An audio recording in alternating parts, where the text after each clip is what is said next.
Bu bölümde 40 formülünü anlatmak istiyorum. Bir hücrenin sağında, solunda bir boşluk varsa bu boşlukları silmeye yarayan bir formüldür. Bir kelimenin ortasında da birden fazla boşluk varsa onu da tek karaktere düşürüyor. Genelde veri temizleme işlemi için olmazsa olmaz bir formüldür. Bir örnek vereyim. Düşeyara kullanmak isterseniz düşeyara formülünde iki eşleşeceğimiz alanı önce 40 fonksiyonunda boşluklara temizlik yaparız. Ekrandan anlatayım. Eşittir trim diyorum.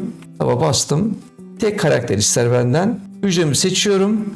Tamam'a basıyorum. Hücreme bakacak olursak ham hücreme bu kelimeden sonra birden fazla boşluk var. Öncesinde de boşluk var. Ortada da birden fazla boşluk var. Şimdi bunu tam burada ispat edemiyorum. Ne yapacağım? Ctrl C yapıp formülden arındırarak sağ tuş diyorum.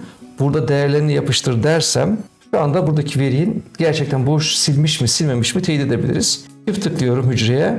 Önünde ve arkasında boşluklar yok. Şurada da bir tane boşluk bıraktığını görüyoruz. 40 formülü, trim formülü bu kadar arkadaşlar. Umarım anlaşılmıştır. Sonraki videolarda görüşmek üzere.